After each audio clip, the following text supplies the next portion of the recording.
Assalamu alaikum wa rahmatullahi wa barakatuh. My dear students, I hope that you are all doing well. This lecture is lecture 18. It is about syllable division.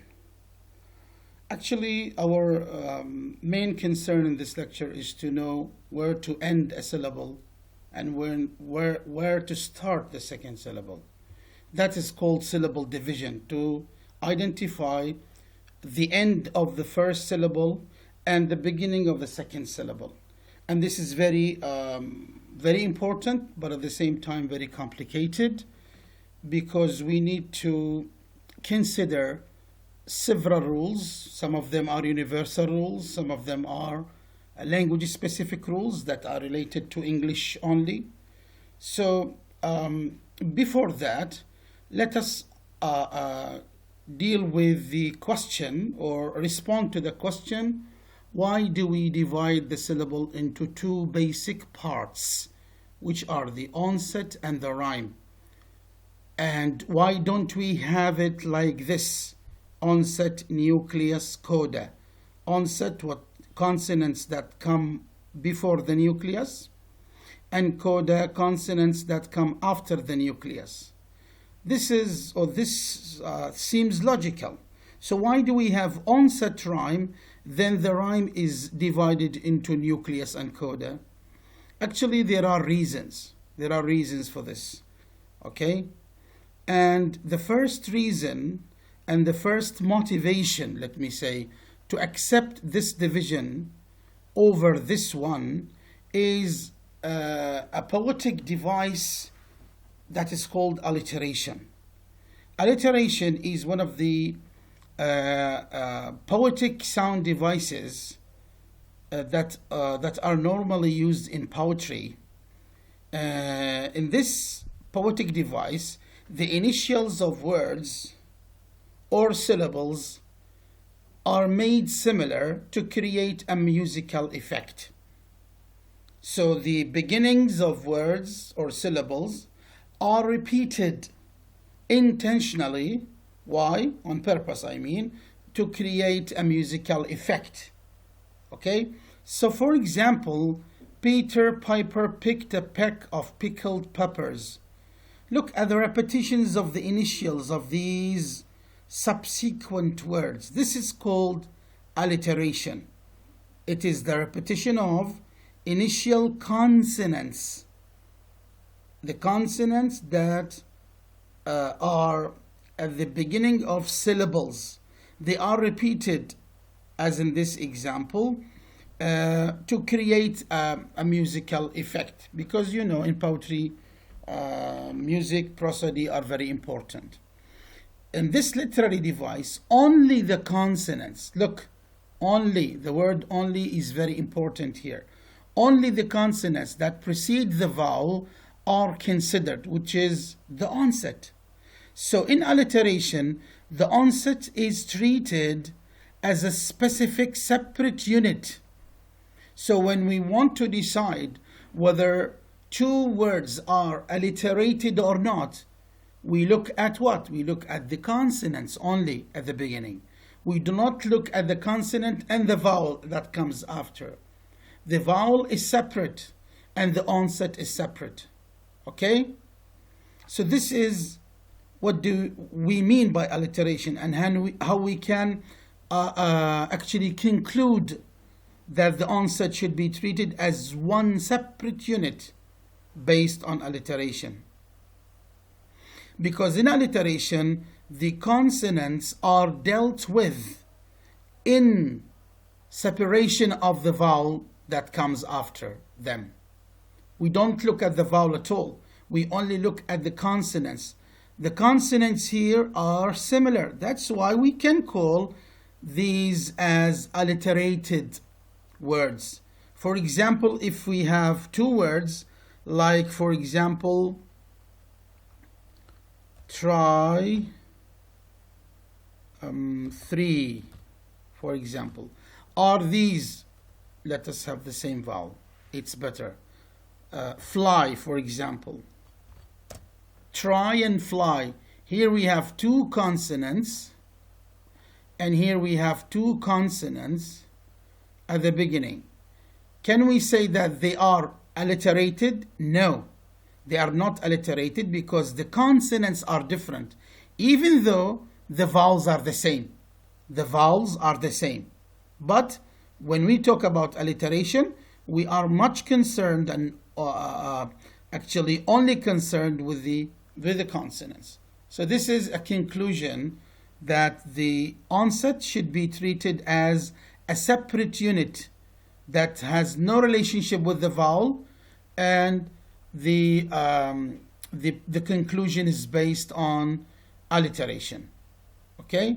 Now there is another motivation for the onset rhyme division, not the onset nucleus coda division.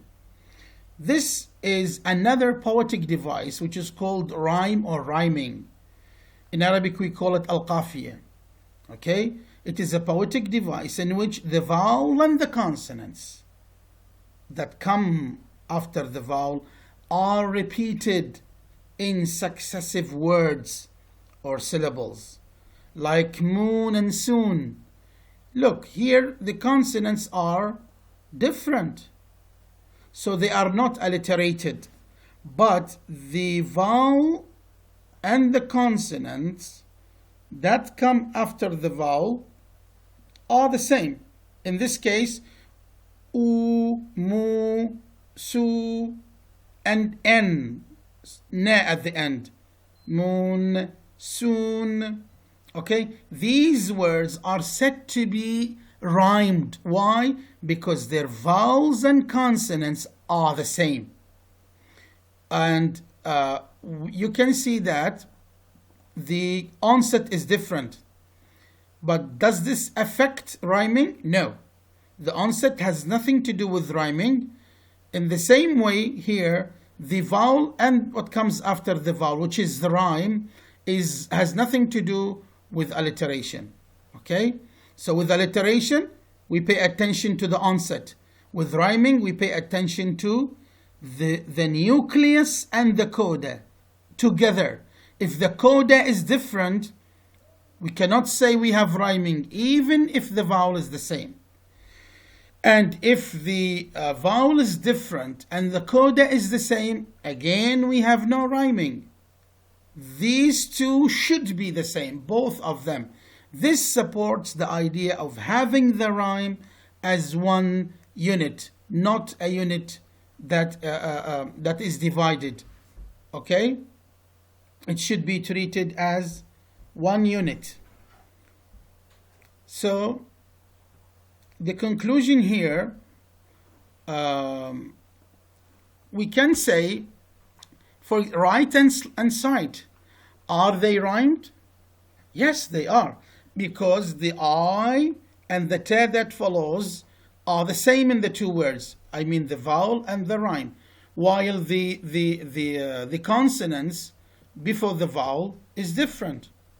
Okay, se is different from re. They are different. Okay, so in terms of alliteration, they are not alliterated, but in terms of rhyming, they are rhyming indeed.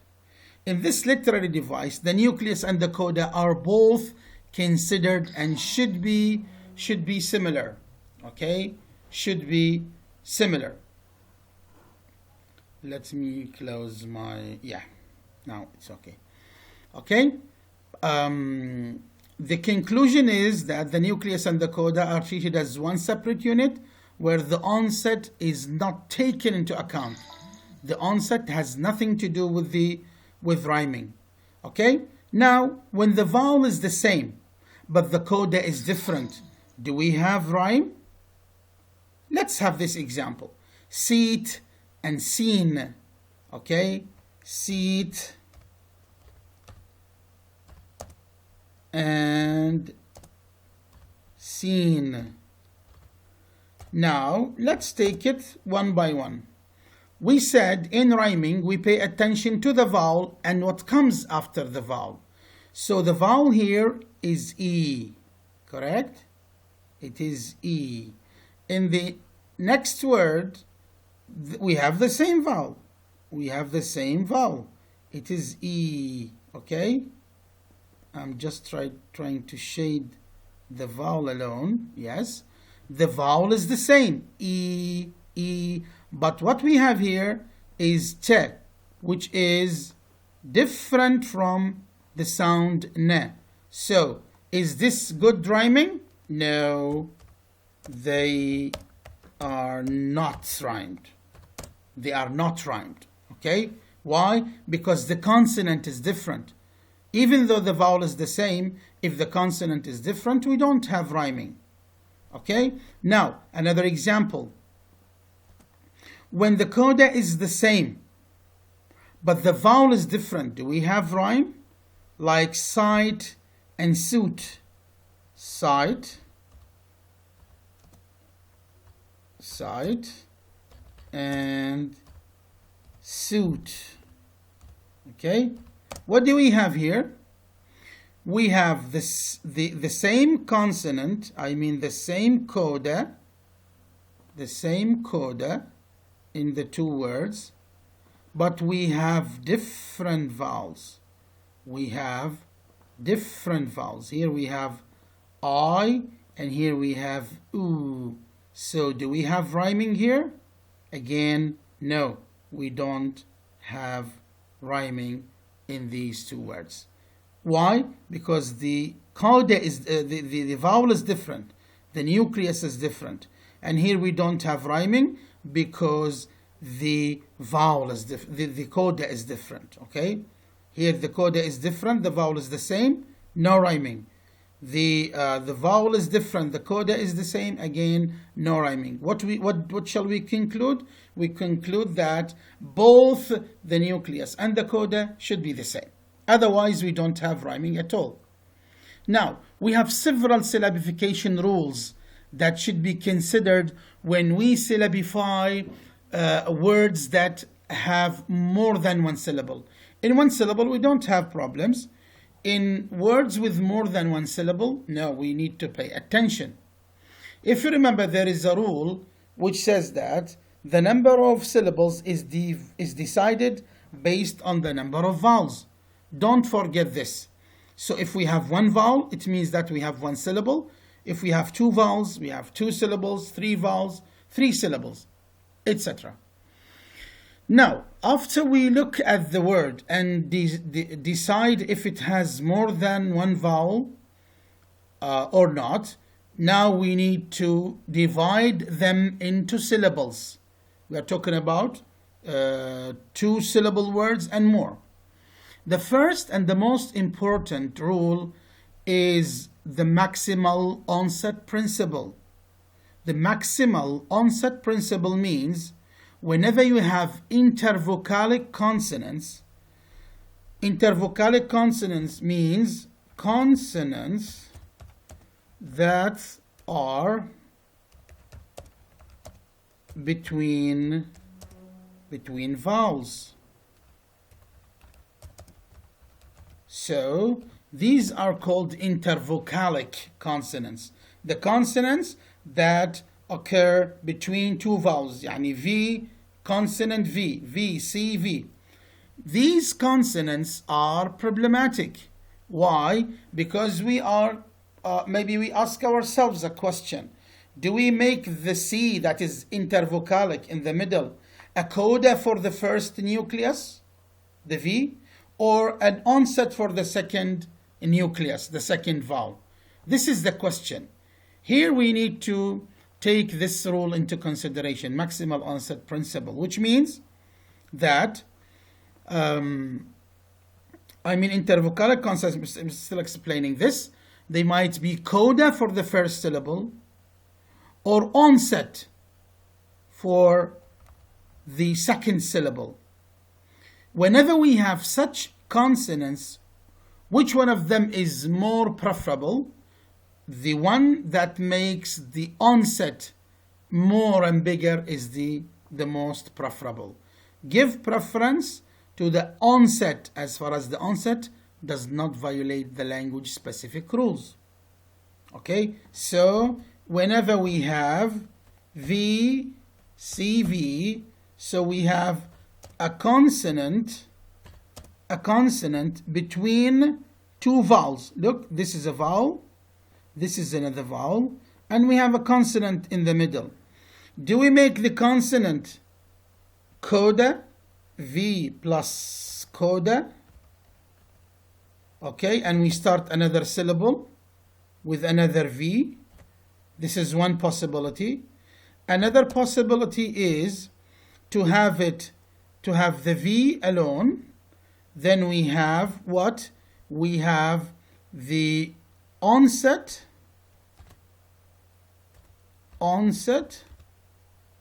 plus V. The onset plus V. So here the consonant becomes an onset for the second syllable, while here the consonant is a coda for the first syllable. These are two possible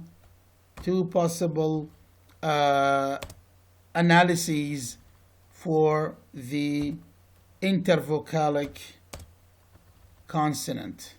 Okay? Now, let's have an example. We have the word morning, morning, morning. What do we have here? We have na sound, which is a consonant. It occurs between two vowels, sorry, the O and the E. The O and the E. So we have V, C, V. The same as this, V, C, V. Now, option 1 is to make it like this, morning. So we make the na sound, we make the na sound what? A coda for the first syllable. This is option number 1. Option number 2 is to make it like this, morning, morning. Now we make the na sound what? An onset for the second syllable. Okay, this is the next or the second option. Now when we apply MOP, that is maximal onset principle, we should give priority to whom? To the first option or to the second option? In the first option there is no onset. In the second option we have onset. So which one of them is more preferable? The second option is more preferable. Why? Because it gives priority to the onset, in which there is onset. Here we don't have onset. This one is better. So it is better to have onsets rather than to have codas. Now let's have another example. The example, the word petrol. We have options. Option number 1, to have it like petrol, two consonants under the onset position, or pet with one consonant under the coda and one consonant under the onset. Or we have it like this, petrol with coda, with coda only, without onset. If we apply MOP, before that, let's have a look at this option. In this option, the ra sound is under the coda in final position, and this is not acceptable in British English. Okay? In British English, we cannot have ra in final position. So this one is eliminated. Let me make it in this color. This is eliminated. Why? Because the ra sound is in final position, and this is not possible in RP English, in British English. So we are left with these two options. In this option, we have te, coda, ra, onset. In this option, we have te, ra as onset, and there is no coda. If we apply MOP, definitely this one is going to be the correct one. This is the correct one. Correct? Because in this case we maximize the structure of the onset on behalf over the structure of the coda. This one is better. Why? because here the structure of the onset is maximized.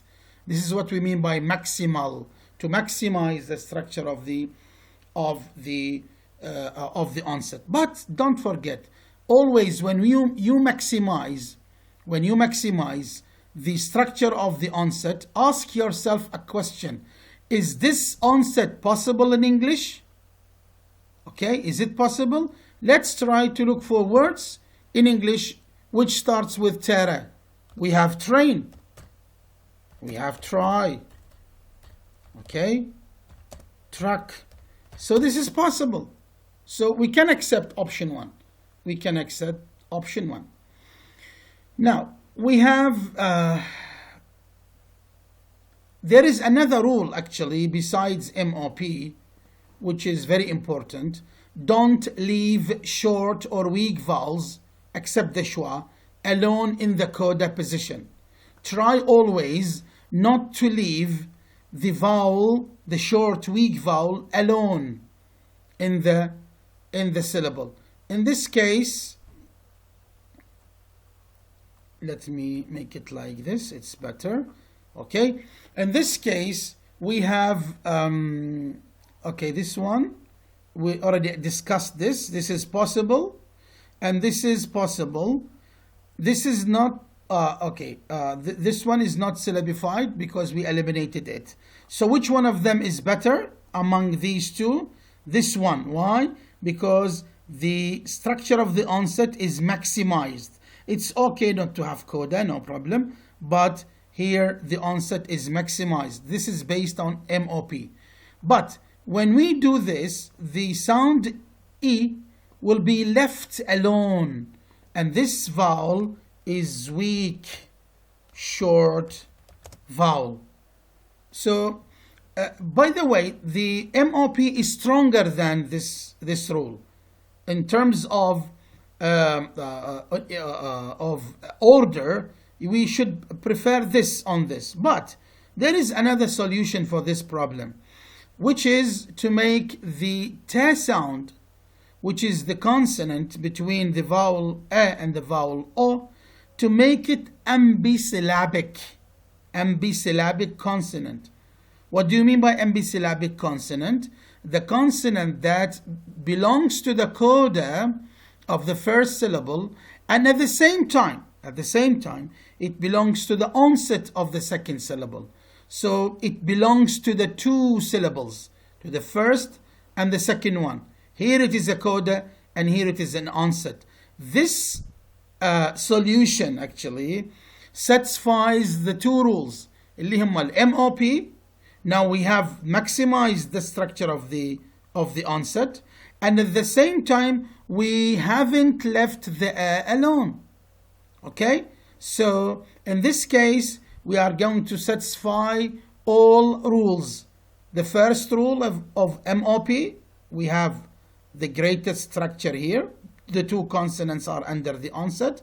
At the same time, we don't leave the schwa, the vowel alone.